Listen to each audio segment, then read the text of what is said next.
एक बहुजन समाज के सभासद की किस तरह मंत्री ने और विधायक ने पिटाई की।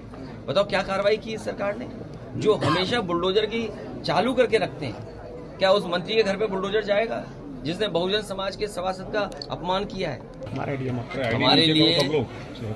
है कि बीजेपी हारे। सवाल ये नहीं कि कौन किस पद पर बैठेगा। और आप तो बलिया के हैं जहां से प्रधानमंत्री रहे हैं, तो आप इन बातों को सब समझते हो, गिनती की और परिस्थितियों को भी समझते हो कि कभी कभी कम वाले भी प्रधानमंत्री बनते हैं। तो मैंने उत्तर प्रदेश के युवाओं की आकांक्षाओं को आप पूरा करेंगे भविष्य में? प्रधानमंत्री अगर बनने की स्थिति आती है तो आपकी दावेदारी रहेगी।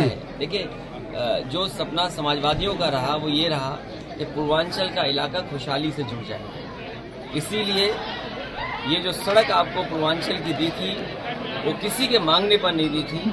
नेताजी क्योंकि आजमगढ़ से चुनाव लड़ते थे, पूर्वांचल का हिस्सा उत्तर प्रदेश और दिल्ली से सीधा जुड़ जाए और यहाँ के हमारे किसानों के घर परिवार में खुशहाली आ जाए, इसलिए एक्सप्रेसवे दिया है।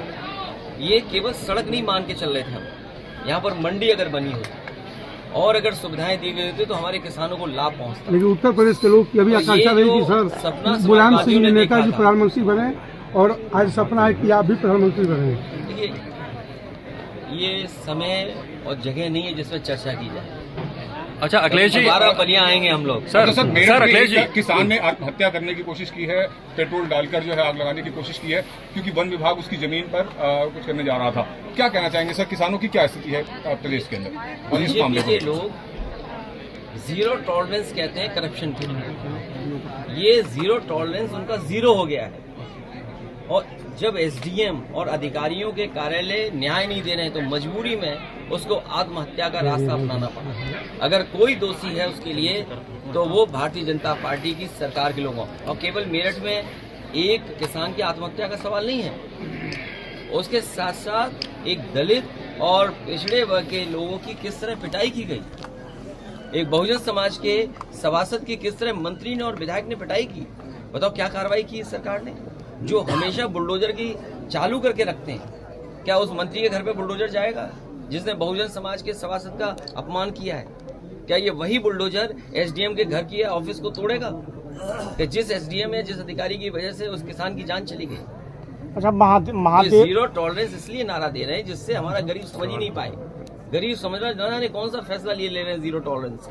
इन्होंने कहा जीरो टॉलरेंस हमारा करप्शन के लिए। आज करप्शन क्या है, उसी का परिणाम है कि जान देनी पड़ रही है। और पहली जान नहीं गई है, इससे पहले बाराबंकी में, हैदरगढ़ में भी इसी तरह एक किसान अपने न्याय के लिए गया था, उसे आत्महत्या करनी पड़ी, जान चली गई। कभी मुख्यमंत्री आवास में इतने लोगों ने आत्महत्या नहीं की होगी। कई बेटियां न्याय के लिए आई और मुख्यमंत्री आवास के सामने आत्मदाह किया, उनकी जान नहीं बची, चली गई। और मैं अपने पत्रकार साथी से कहूंगा वो तमाम आंकड़े आप निकाल करके जनता को बताएं कम से कम कि कितनी ऐसी घटनाएं इस सरकार में हुई हैं। अच्छा सर, सत्ता पक्ष जो है लगातार विपक्ष पर ये आरोप लगा रहा है कि प्राण प्रतिष्ठा को लेकर विपक्ष जो है वो अलग अलग गलत बयान कर रहा है। तो क्या प्राण प्रतिष्ठा के दिन आप भी जाएंगे क्या अयोध्या? देखिए, मैंने आप आधी अधूरी बात मत करिए। पूरी बात यह है कि बीजेपी के लोग ये कह रहे हैं कि जिसके पास निमंत्रण होगा वही आएगा। हमारा पक्ष ये है कि भगवान जब बुलाएंगे तो वो बीजेपी भी नहीं रोक पाएगी। और अगर आपका हमारा किसी का मन करे कि आज भगवान की इच्छा है हमें देखने की, तो क्या हमें कोई रोक पाएगा? सर एक आखिरी क्वेश्चन सर। ये सवाल ये है कि भारतीय जनता पार्टी कैसे तय कर सकती है किसको बुलाना है किसको नहीं बुलाना। अखिलेश जी, एजुकेशन पे बात नहीं हो रही है। इसका मतलब भगवान श्री राम जी की तरफ से नहीं है बुलावा, जी, ये भारतीय जनता पार्टी की तरफ से बुलावा।